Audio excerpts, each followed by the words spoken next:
The cargo ship rattled as it dropped through the atmosphere of Redstone Basin. David Chen gripped the controls, watching warning lights flash across his dashboard. His engine was dying, and there was nothing he could do except find a flat place to land before everything shut down completely. Redstone Basin wasn't much of a colony. A few hundred miners lived here, digging for rare metals in the red dirt. David had passed through twice before, always in a hurry to get somewhere better. Now he had no choice but to stay. The ship hit ground hard. David's head bounced against the seat and he tasted blood. When the shaking stopped, he sat in silence for a moment, listening to the engine tick as it cooled. Outside his window, orange dust swirled in the wind. He spent 2 days trying to fix the engine. The problem was a cracked power converter and he needed a replacement. The main colony didn't have one, but an old mechanic told him about abandoned warehouses on the east side. Raiders had hit that sector years ago and nobody went there anymore. Maybe some parts remained. David filled his pack with tools and food rations. He had 6 meal bars left, enough for 3 days if he was careful. The walk took 4 hours through empty streets and past buildings with broken windows. Redstone Basin felt like a ghost town that hadn't finished dying yet. The warehouse district was worse. Collapsed roofs and rusted metal everywhere. David picked through 3 buildings before he found anything useful. In the 4th warehouse, he heard something move. He froze, hand on the small pistol at his belt.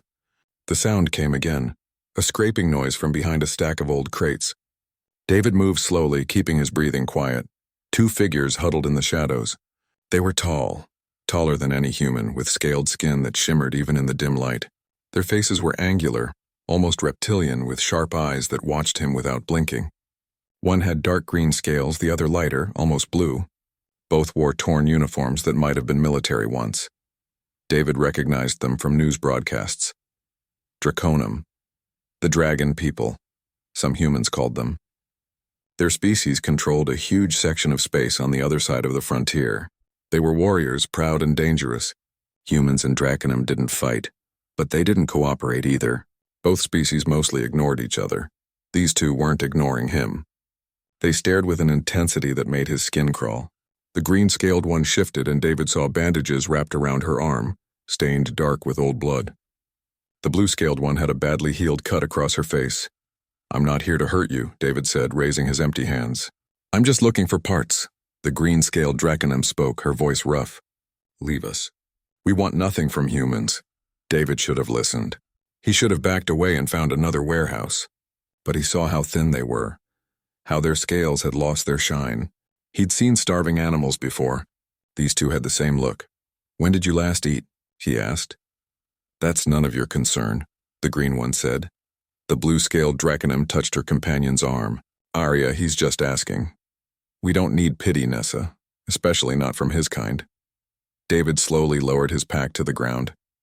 He opened it and pulled out his meal bars. 6 bars wrapped in silver foil. He placed 3 on a crate between them and him. "I'm leaving these here," he said. "Do what you want with them." Arya's eyes narrowed. "Why would you do this?" "What do you want in return?" "Nothing. You're hurt and hungry. I have food." David shrugged. "That's all there is to it." He turned to leave, but Nessa's voice stopped him. "Wait, you're giving us half your food. How will you eat?" "I'll manage. The colony isn't far." It was a lie. 3 bars wouldn't last him long enough to fix his ship, but he said it anyway. Arya studied him with those sharp eyes. "Humans are weak. Everyone knows this. Why help us when we could easily kill you? Could you, though? You look like you can barely stand." David kept his voice gentle. "Look, I don't care about human and Draconum politics. I just see 2 people who need help. That's enough for me." He pulled out his medical kit, too. "These are basic supplies. Bandages, antiseptic, pain medicine. The instructions are in standard, so you should be able to read them." Nessa moved forward, but Arya held her back. "This makes no sense. Our species are not friends. We have nothing to offer you. I'm not asking for anything." David set the medical kit next to the food. "There's a settlement 4 miles west of here. Small place, but they have a doctor. Tell them you need help. Most people here don't care much about politics either." He gave them coordinates on a small data chip. Then he picked up his pack and walked toward the door. Behind him, he heard the sound of foil tearing. They were eating. "Good. Human," Arya called out. "What is your name?" David Chen. Why do you do this, David Chen? He paused in the doorway, thinking about the question. Because someone has to, I guess. Because it's the right thing to do. Arya said something in her own language, too quiet for him to hear. Nessa responded, and they argued briefly. Then Arya spoke louder. My name is Arya. This is my sister, Nessa. We will remember this, David Chen. You don't have to remember anything. Just get somewhere safe. He waved without looking back and stepped into the orange dust outside. David never found a power converter in those warehouses. He had to trade his emergency beacon to buy one from a scavenger. It took 3 more days to install it and get his ship running again. During those 3 days, he survived on half rations and whatever he could trade for. He thought about the 2 Draconum sisters sometimes, wondering if they made it to the settlement. Probably not, he figured. They seemed too proud to ask humans for help. But at least he'd tried. When his ship finally lifted off from Redstone Basin, David was already thinking about his next cargo run. He had debts to pay and not much money left. The universe kept spinning and he had to spin with it. He didn't know that 4 light years away, Arya and Nessa had reached a Draconum outpost. He didn't know they'd told their commanders about the human who'd shared his last food with them. He didn't know that his name was being spoken in the great halls of Scalehome Prime, where the Conclave of Scales made decisions that shaped entire civilizations. David Chen just flew his old cargo ship toward the next job, thinking about nothing more important than paying for fuel and finding his next meal. Sometimes the biggest changes start with the smallest actions, and the person who starts them never knows what they've done. 3 weeks after leaving Redstone Basin, David sat in a crowded bar on Station 17, nursing a cheap drink and reading through job postings on his datapad. Most of the work was either too dangerous or didn't pay enough. He was considering a run to the outer colonies when someone sat down across from him. You're a hard man to find, David Chen. David looked up. The man was human, middle-aged, wearing a suit that cost more than David's entire ship. He had the look of someone who worked in government or high-level corporate management. I don't think we've met, David said carefully. My name is Robert Hall. I work for the Diplomatic Corps. The man slid a card across the table. It had official seals and authorization codes. Real, not fake. David pushed the card back. I haul cargo. I don't do government work. I'm not here to offer you a job. Robert leaned forward, lowering his voice. I'm here to ask you about 2 Draconum you met on Redstone Basin. David's stomach tightened. What about them? They made it back to their territory. They reported their encounter with you to their superiors. Now the Draconum Conclave is making noise about something they call the debt of survival. You've caused quite a stir in diplomatic circles.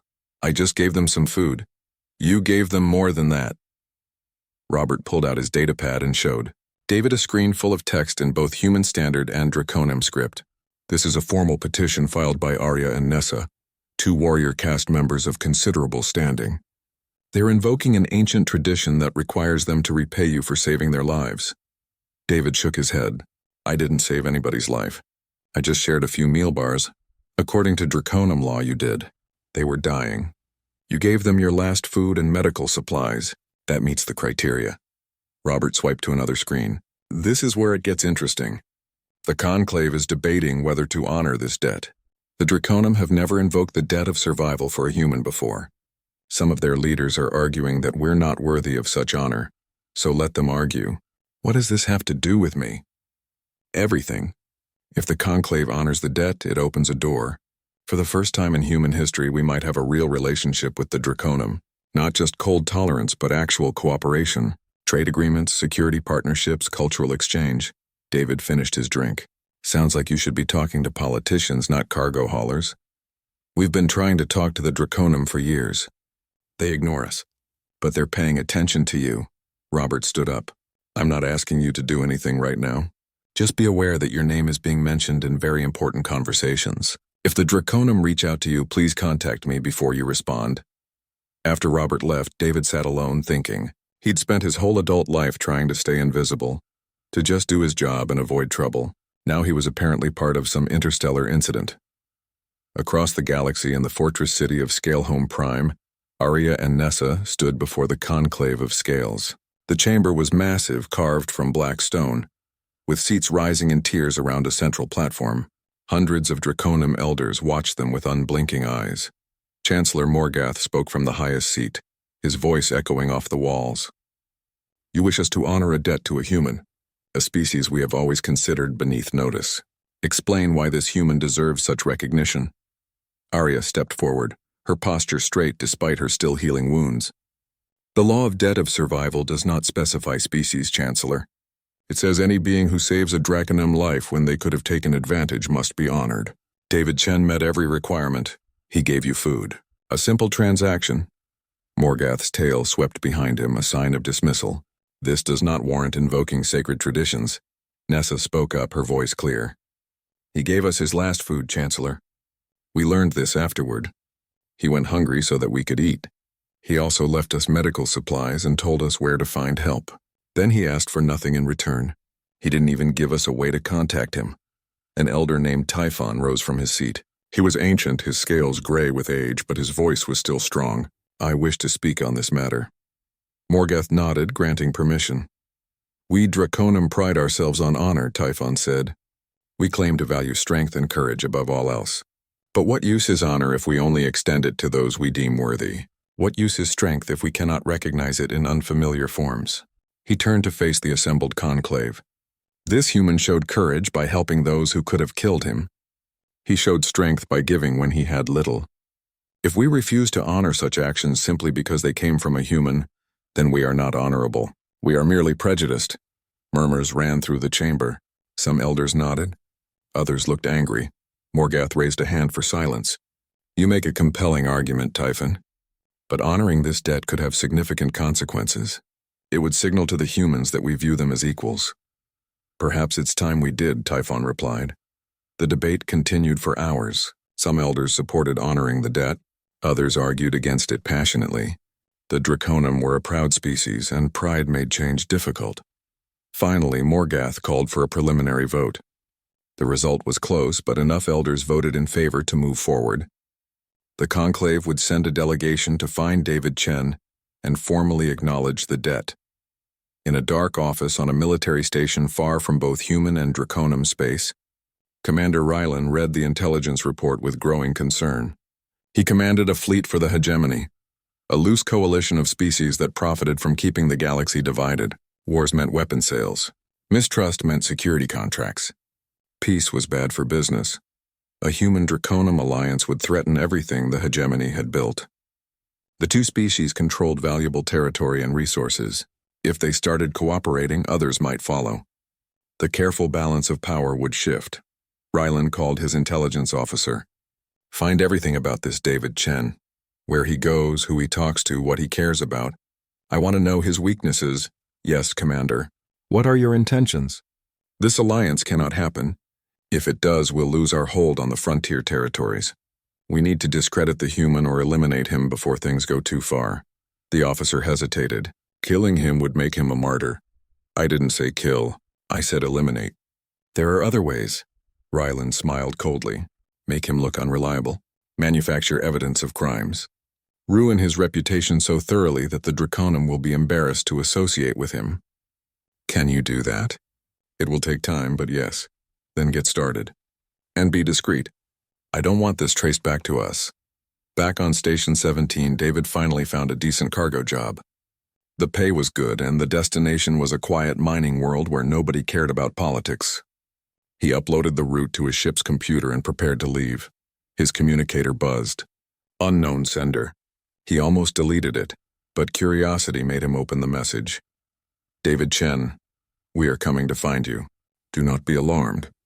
We wish only to speak. Arya and Nessa." David stared at the message for a long time. Part of him wanted to run, to disappear into the outer colonies where nobody could find him. But another part was curious. What did they want? What was this debt they kept talking about? He sent a simple reply. "I'm at Station 17, Dock 23, I'll wait."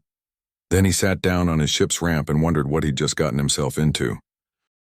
The Draconum ship arrived at Station 17 3 days later. It was smaller than David expected, built for speed rather than intimidation. When it docked, station security went on high alert. Draconum rarely visited human stations, and when they did, it usually meant trouble. David watched from his dock as Arya and Nessa emerged, followed by 4 armed guards. They looked different now, healthy. Their scales shone under the station lights, and they moved with the confidence of trained warriors. They spotted him immediately and walked over. Other humans stopped to stare. Some grabbed their children and hurried away. Others pulled out cameras to record the unusual sight. Arya stopped in front of David and bowed her head slightly. "David Chen, we have traveled far to find you. You sent me a message. I said I'd wait."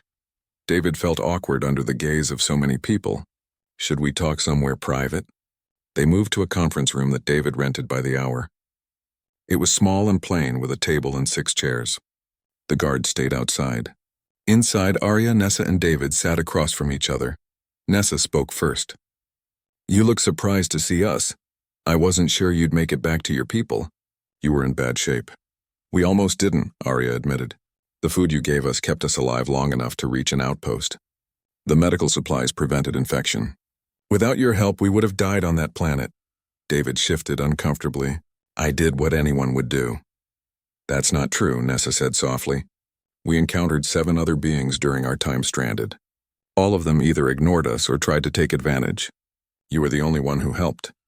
Arya pulled out a small case and opened it. Inside was a crystal medallion on a silver chain. "This is the mark of debt. It signifies that you saved Draconum lives and asked nothing in return. We are honor-bound to repay you. I don't want payment. I already told you that. This isn't about what you want. It's about our honor." Arya's tone was firm but not unkind. "The Conclave has voted to recognize your deed. We offer you safe passage through all Draconum territory, access to our trade networks, and a financial reward of 50,000 credits. David's eyes widened. 50,000 credits was more money than he'd made in the last 5 years combined. With that, he could repair his ship properly, pay off his debts, maybe even upgrade his cargo capacity. But something about the way Arya spoke made him hesitate. "There's more, isn't there? Something you're not saying." Nessa glanced at her sister, then back to David. "The Conclave wants to meet you. They're curious about the human who showed kindness to Draconum warriors. Some elders believe this could be the start of better relations between our species. I'm nobody, just a cargo hauler. Why would they care what I think?" "Because you didn't see us as Draconum," Arya said. "You saw us as people who needed help. That's rare. Most beings, human or otherwise, look at us and see either enemies or tools. You looked at us and saw individuals. The Conclave wants to understand this perspective." David rubbed his face, feeling tired. "What exactly are they asking?" "Come to Scalehome Prime. Meet with the Conclave. Share your thoughts on how humans and Draconum might cooperate. That's all. And if I say no, then we give you the mark, the credits, and the trade access, and we part as friends. But we hope you'll say yes." Nessa leaned forward. "David, my people are warriors. We're good at fighting, but not so good at understanding others. You could help us see humans differently, and maybe help humans see us differently too." Before David could answer, alarms blared throughout the station. Red lights flashed in the corridors. An announcement came over the speakers. "All docked ships remain in your berths. Station security is responding to an incident." David stood up. "That's not normal." One of the Draconum guards opened the door and spoke quickly in their language. Arya's expression darkened. "There's been an explosion near the diplomatic docking bays. Casualties reported." They rushed to the observation windows.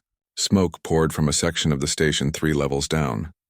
Emergency crews were already responding, but David could see bodies being carried out on stretchers. Nessa's communicator buzzed. She listened, then turned pale. "That was our secondary ship. The one carrying our diplomatic credentials and official documents. Someone planted a bomb." "Who would do that?" David asked. "Someone who doesn't want this alliance to happen." Arya's voice was cold. This was a message. "They're telling us that cooperating with humans is dangerous."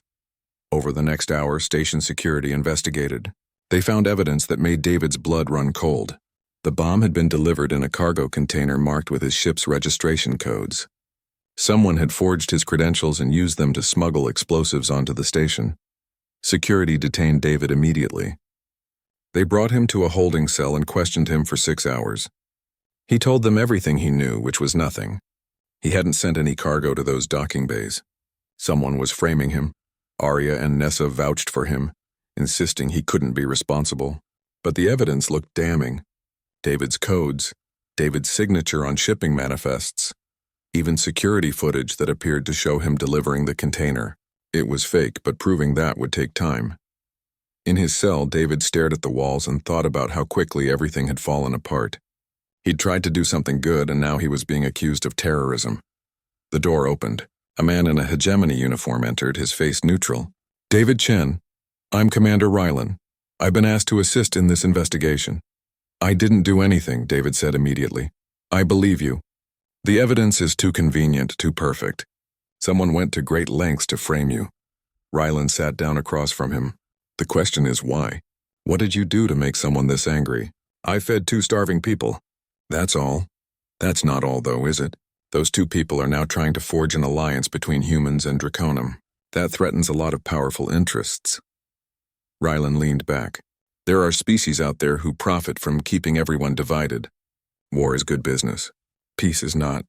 You've become a threat to that business." David felt his frustration building. "So what happens now? I sit in this cell while whoever framed me gets away?" "Not necessarily. I can help you. I have resources and connections. But you need to be smart about this."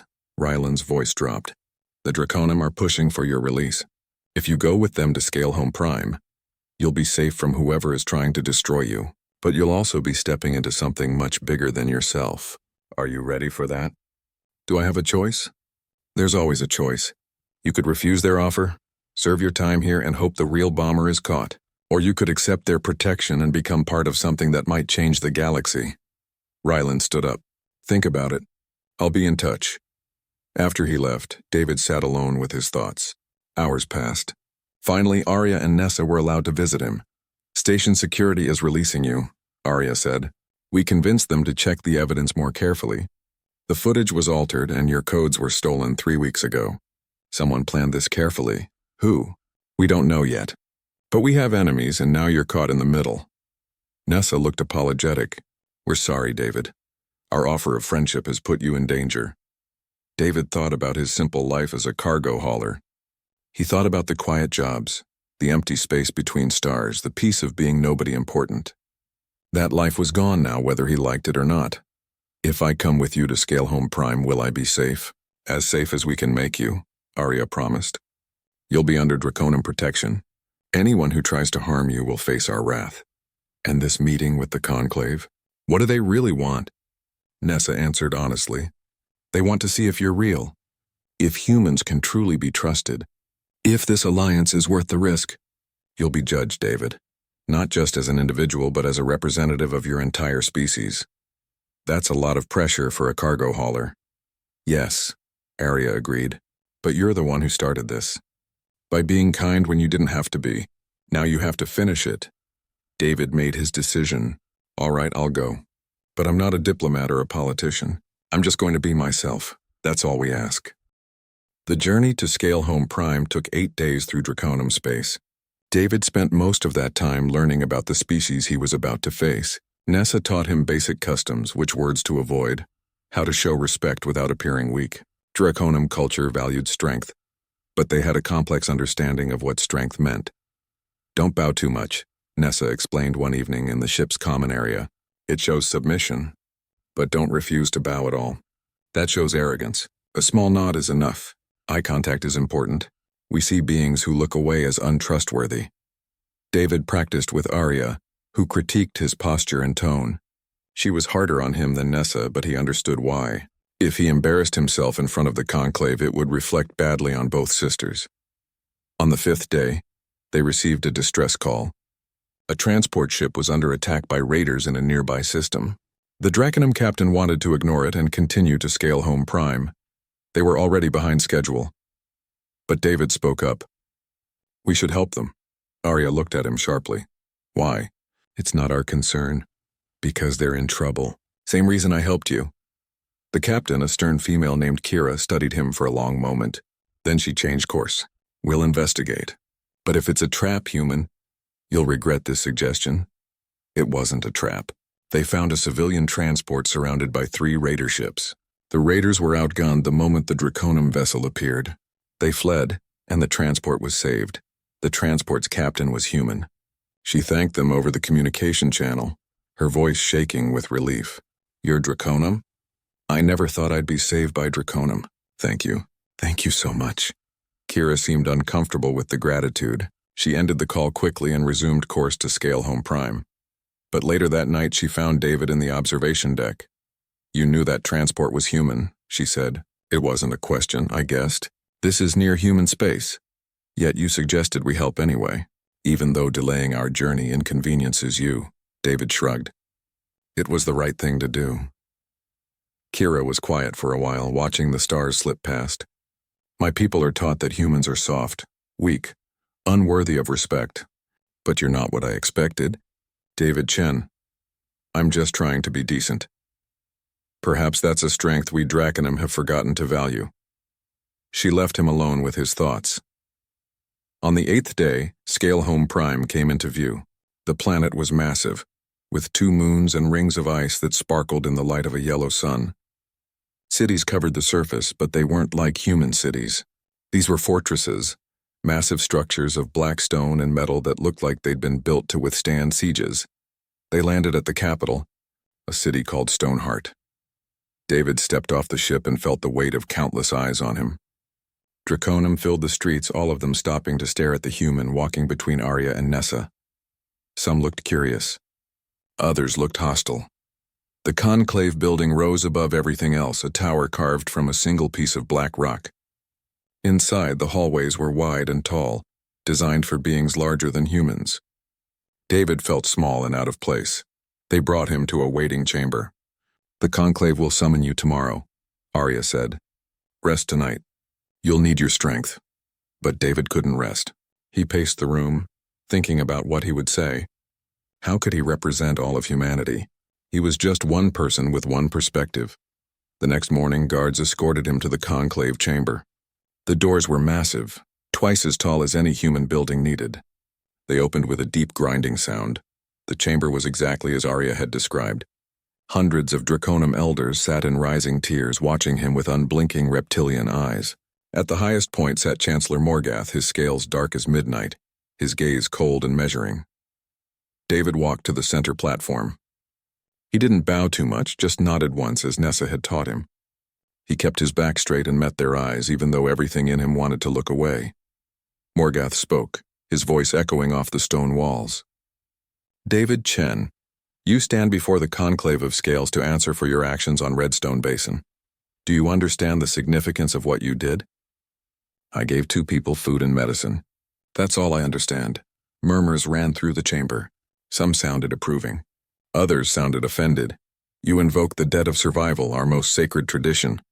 Yet you claim not to understand its significance?" Morgath's tail swept behind him. "Are you ignorant or dishonest?" "I'm honest. I didn't know about your traditions when I helped Arya and Nessa. I just saw people who needed help." An elder near the front spoke up. "Why should we believe you? Humans are known for their schemes and manipulations. Perhaps you helped our warriors knowing it would create an obligation. I didn't even know they were warriors. I didn't know their names until after I'd given them the food. And I never expected to see them again." Typhon rose from his seat, the ancient Drakenham who'd spoken in favor of honoring the debt. "I wish to test the human. If the Conclave permits?" Morgath nodded. "Proceed. David Chen, you will face 3 trials. The first is the trial of courage. You will enter our combat simulation and face a scenario that tests your bravery. Do you accept?" David's mouth went dry. He wasn't a fighter. He'd never been in real combat. But saying no now would mean failure. "I accept." They led him to a different chamber, smaller but filled with advanced technology. A simulation field took up most of the space, projecting holographic environments. Guards handed him basic armor and a simple energy weapon. "The scenario will begin shortly," one guard explained. "You must survive and complete the objective." "We will be watching." The simulation activated. David found himself in a burning building. Smoke filled the air, making it hard to breathe. Screams came from somewhere above. The objective appeared in his vision. Rescue the civilians trapped on the 3rd floor. He could hear explosions outside. Enemy forces were attacking, and they'd be here soon. The obvious choice was to fight through them, eliminate the threat, then rescue the civilians. But David looked at his weapon and thought about what Nessa had told him. Strength comes in many forms. He dropped the weapon. Instead, he ran through the building, finding structural weaknesses and using them to create a faster path upward. When he reached the third floor, he found 3 holographic civilians huddled in a corner. He guided them down through the path he'd made, avoiding the main stairways where the enemy would be. They made it outside just as enemy forces breached the building. But David didn't engage them. He led the civilians to safety, then circled back to create a distraction that drew the enemies away from other trapped people. The simulation ended. David stood in the empty chamber, breathing hard, wondering if he'd failed. The guards brought him back to the conclave. The elders were arguing among themselves. Morgoth called for silence. The human refused to fight, one elder said. This shows cowardice, but Typhon stood again. The human prioritized saving lives over combat. He completed his objective without violence. That takes a different kind of courage, the courage to choose a harder path because it's right. More arguing. Finally, Morgoth spoke. The trial of courage is complete. David Chen showed resourcefulness and prioritization of life. This is acceptable, though not traditional. He turned his cold gaze on David. Tomorrow you will face the trial of wisdom. Be prepared. They took David back to his quarters. Arya and Nessa were waiting. You dropped your weapon, Arya said. She didn't sound angry, just confused. Why? Because killing enemies wasn't the objective. Saving people was. I did what made sense to me, Nessa smiled. Some of the elders are talking about you. They didn't expect a human to choose that path. You're making them think. Is that good or bad? We'll find out tomorrow, Arya said. The trial of wisdom will be harder. They'll ask you to solve problems that have no easy answers. Be honest, but be careful. Your words will carry weight. David lay awake that night wondering what impossible question they would ask him next. The trial of wisdom began at dawn. David stood before the conclave again, this time facing a holographic display that showed a territorial dispute between 2 Draconum clans. The details were complex, involving mining rights, historical claims, and family honor going back generations. Chancellor Morgoth explained the situation. These 2 clans have been feuding for 3 centuries. Both have legitimate claims. Both refuse to compromise. Violence seems inevitable. How would you resolve this? David studied the display for a long time. Every solution he could think of favored one side over the other. Finally, he spoke. I can't resolve this. Shocked silence filled the chamber. Explain yourself, Morgoth demanded. I'm not Draconum. I don't understand your history or your honor codes well enough to judge fairly. Anything I suggest would be based on human values, not yours. David kept his voice steady. But if you want my thoughts anyway, I'll give them. Proceed. Both clans are stuck looking backward at what they've lost. They're so focused on historical rights that they can't see future opportunities. David pointed to the display. The territory they're fighting over has rare mineral deposits. Instead of splitting it or giving it to one clan, what if they jointly operated a mining facility? Both clans contribute workers and equipment. Both clans share the profits. They'd have to cooperate, which builds trust, and they'd both benefit more than if either one controlled it alone. An elder laughed. You think centuries of hatred can be solved by a business arrangement? No. But I think people fight less when they have something to lose. If both clans profit from peace, they have a reason to maintain it. The hatred might not disappear, but it becomes less important than mutual benefit. Typhon nodded slowly. The humans suggest we look forward instead of backward. An interesting perspective. It's naive, another elder said. Honor demands that wrongs be addressed, not ignored. I'm not suggesting you ignore wrongs, David replied. I'm suggesting you acknowledge them and then build something new despite them. Sometimes moving forward is braver than staying stuck in the past. The debate lasted hours. Some elders saw merit in his suggestion. Others found it insulting to Draconum traditions. In the end, Morgoth declared the trial complete, though he didn't say whether David had passed or failed. The trial of compassion came next. They showed David footage of human Draconum conflicts from the past century. Ships destroyed, colonies burned, lives lost on both sides. Then Morgoth asked the hardest question yet. Humans and Draconum have hurt each other. We have reasons to hate your species and you have reasons to hate ours. Why should we forgive? Why should we trust? David felt the weight of every eye in the chamber. This was the real test. Everything led to this moment. We shouldn't just forgive, he said quietly. Forgiveness without acknowledgement means nothing. Yes, both our species have done terrible things. My people have killed yours. Your people have killed mine. Those deaths matter. Those losses are real. He took a breath. But if we spend forever focused on past wrongs, we'll never build anything better. We'll just keep hurting each other until one species destroys the other, or both species are so damaged that we become easy targets for others. David looked directly at Morgath. You asked why we should trust each other. I think the better question is, what do we lose if we don't? We lose potential allies. We lose knowledge we could share. We lose the chance to build something stronger than either species could build alone, and we lose the chance to prove that different species can overcome their hatred and work together. Pretty words, an elder said, but humans have broken promises before. Why should we believe this time will be different? Because I'm not promising anything on behalf of all humans. I can't, I'm one person. David spread his hands. All I can do is tell you what I believe. I believe most beings, human or Draconum or any other species, want safety and prosperity for their families. We're not that different in what we want. We're just different in how we've tried to get it. Nessa stood from her seat, breaking protocol. May I speak? Morgath looked annoyed but nodded. This human is telling the truth.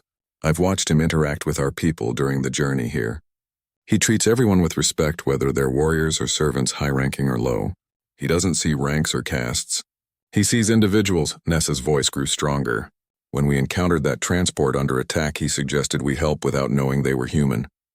He just saw people in danger. That's who he is. That's what humanity could be if we gave them a chance to show it.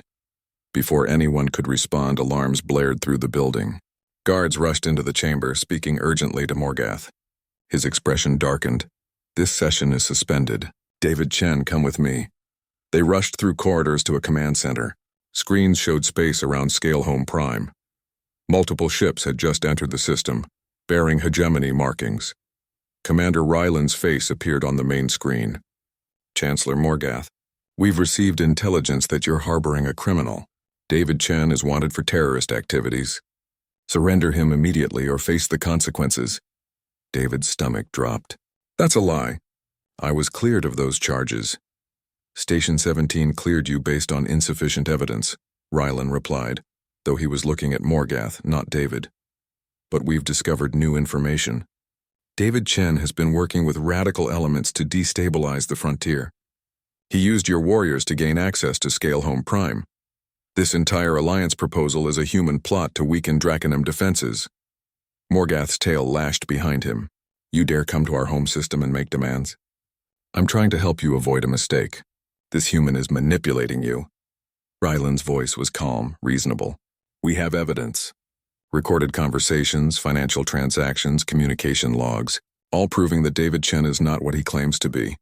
David felt panic rising. Someone had gone to enormous lengths to frame him. Fabricated evidence could be very convincing. But Arya stepped forward, her voice cutting through the tension. Commander Ryland, I recognize your name. You commanded hegemony forces during the Redstone incident 5 years ago. Your fleet profited greatly from that conflict. Ryland's expression didn't change. I don't see the relevance. The relevance is that you benefit from keeping species divided. You sell weapons to both sides. You operate in the chaos. Arya pulled up files on a secondary screen. My sister and I have been investigating since the bombing on Station 17. We found something interesting.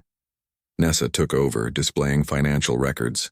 The bomb that was blamed on David Chen was built using components traced back to hegemony supply chains.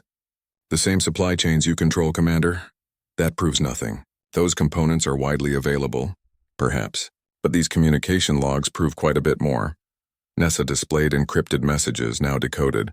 These show hegemony agents planning to disrupt human-Draconum relations. They specifically mention using David Chen as a scapegoat, and they're signed with your authorization codes. The command center went silent.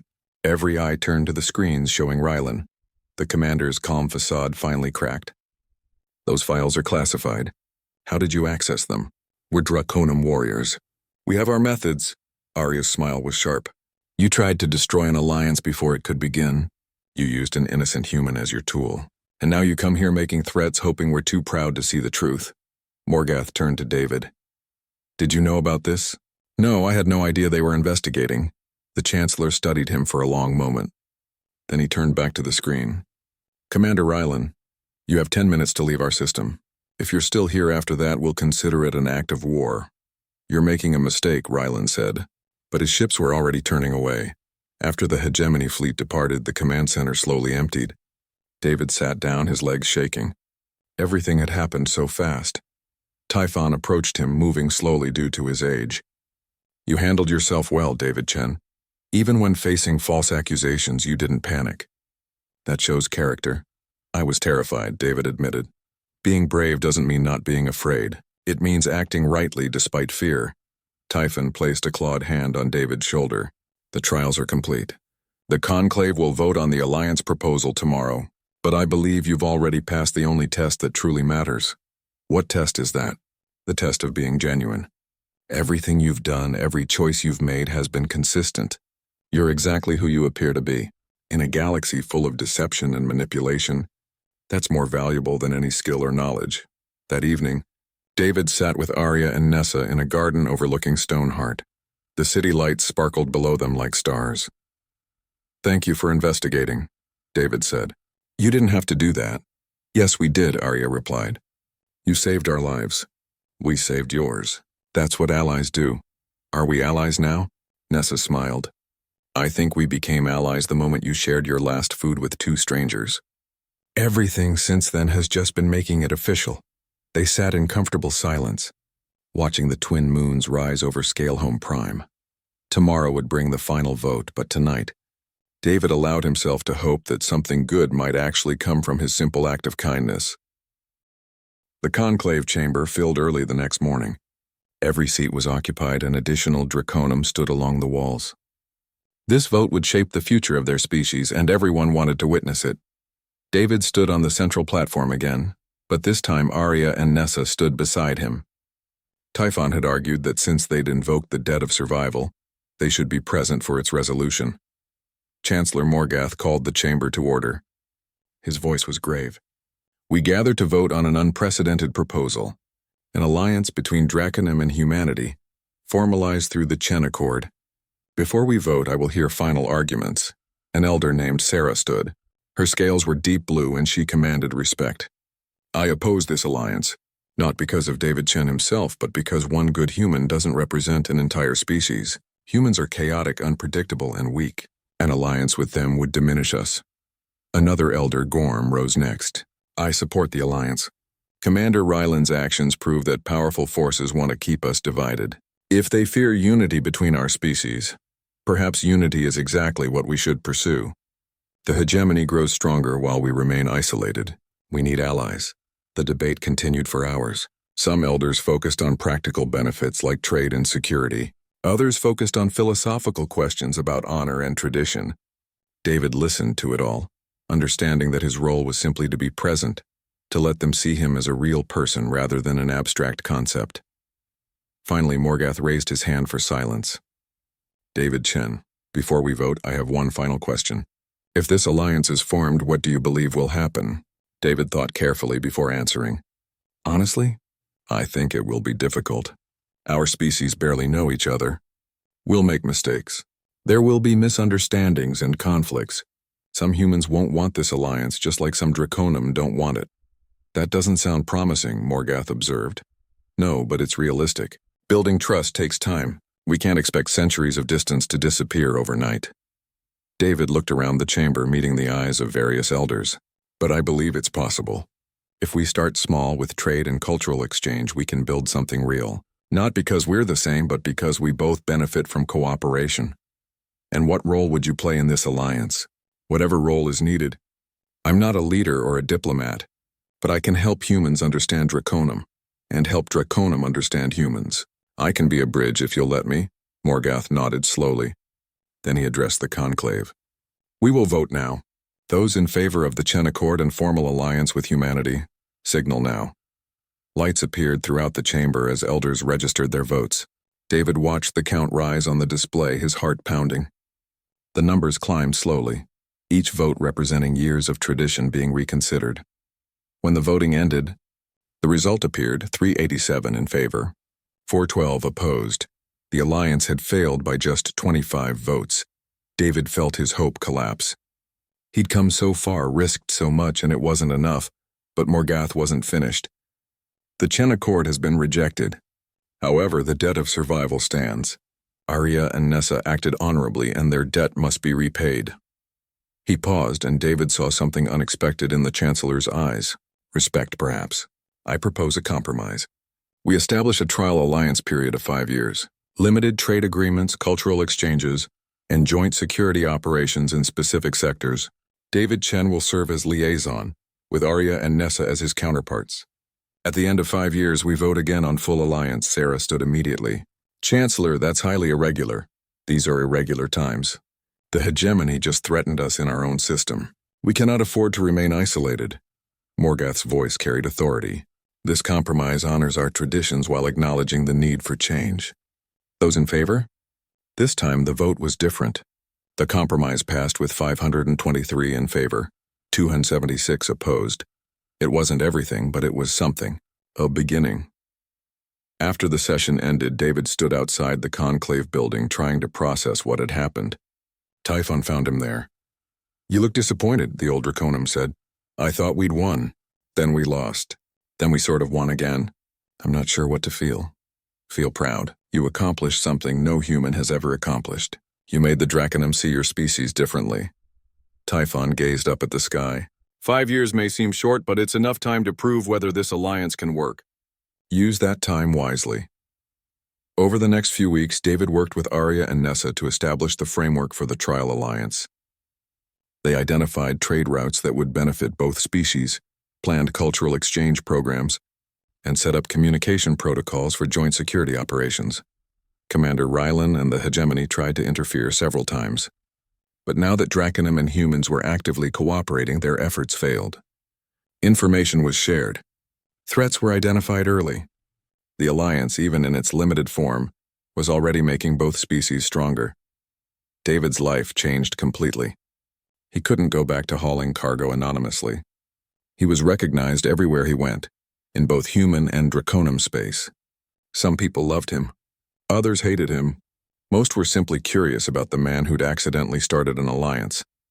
6 months after the Conclave vote, David attended the opening of the first joint human-Draconum trade station. Arya gave a speech about cooperation and mutual respect.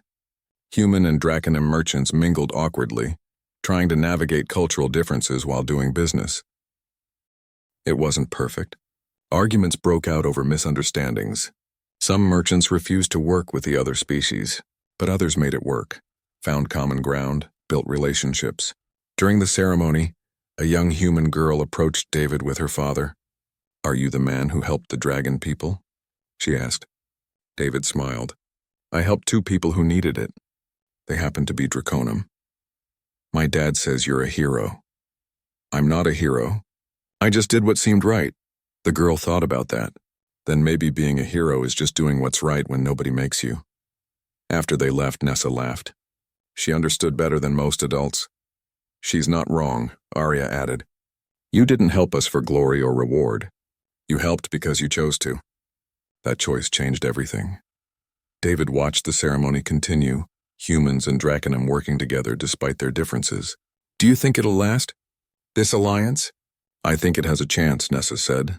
If enough people on both sides choose to make it work. Just like you chose to share your food. 3 years into the trial alliance, David received news that 2 hegemony commanders had been arrested for war crimes, including the attacks they'd orchestrated to prevent human-Draconum cooperation. Commander Rylan was among them. The evidence that Arya and Nessa had uncovered had been shared with multiple species, and the hegemony's reputation was destroyed. Without the hegemony stirring up conflicts, several other species began exploring their own alliances. The galaxy was slowly changing, becoming more connected. 4 years into the trial alliance, Chancellor Morgath died peacefully in his sleep. Before he died, he'd written a letter to David. It said simply, You taught an old warrior that strength comes in many forms. Thank you for that lesson. Sarah became the new chancellor. She'd opposed the alliance originally, but 4 years of watching it work had changed her mind. Under her leadership, the trial alliance flourished. When the 5-year period ended, the Conclave voted again. This time, the Chen Accord passed with 679 votes in favor, 120 opposed. The trial period was over. The alliance was now permanent. David stood before the Conclave one final time, but now he wore formal diplomatic robes marking him as the official liaison. Arya and Nessa stood beside him, now holding the rank of ambassador. The Chen Accord is now law, Sarah announced. Humanity and Draconum are officially allied species. This alliance will be remembered as the beginning of a new era. After the ceremony, David finally returned to his old cargo ship. He'd kept it maintained all these years, even though he rarely flew it anymore. Arya and Nessa came with him to the dock. "What will you do now?" Nessa asked. David ran his hand along the ship's hull, feeling the familiar dents and scratches. "I think I'll haul some cargo. Nothing fancy, just regular trade runs between human and Draconum space. I miss the simple life," Arya smiled. "After everything you've accomplished, you want to go back to being a cargo hauler?" "I never stopped being a cargo hauler. I just had to take a break for a while." David opened the cargo bay, checking the systems. Besides, someone needs to show everyone that this alliance is real. What better way than having humans and Draconum working together on regular trade routes? "You're still teaching us," Nessa said softly. "Still showing us that the most important things are often the simplest." David prepared his ship for departure. As he went through the pre-flight checklist, he thought about everything that had happened since that day on Redstone Basin. He'd shared his food with 2 strangers, and that single act of kindness had rippled outward, changing the galaxy. But he'd also learned something important. He wasn't special. He hadn't done anything that others couldn't do. He'd simply chosen to be kind when kindness wasn't required. And that choice had mattered. As David lifted off from Scalehome Prime, beginning his first official cargo run under the Chen Accord, he received a message from Typhon. The old Draconum was now retired, living quietly in the mountains. The message said, "You once told me that you just did what seemed right. Never forget that lesson, David Chen. In a galaxy full of complicated politics and ancient hatreds, sometimes the right thing to do is also the simplest. Thank you for reminding us all of that truth." David set his course for a human colony that needed supplies. The route would take him through newly opened Draconum space, past stations where both species worked together, through regions that had once been dangerous but were now safe. The galaxy was still full of problems. There were still species who didn't trust each other, still conflicts that needed resolution, still people who profited from division and fear. But there was also hope. There were bridges where walls had once stood. There were friendships between species that had once been enemies. There were children, both human and Draconum, who were growing up knowing that cooperation was possible. And it had all started because one tired cargo hauler had shared his last meal with 2 strangers who needed help. As his ship jumped to faster than light speed, David smiled. The universe was a little bit better than it had been 5 years ago. Not perfect, but better. And if one person could make that much difference with one simple act of kindness, imagine what millions of people could do if they all tried. The Alliance would face challenges. Some would try to destroy it. Others would test its limits. But it would endure, because it was built on something stronger than political convenience or economic benefit. It was built on the simple truth that helping others, regardless of who they are or what they look like, is always the right choice. And that truth, once recognized, is impossible to forget.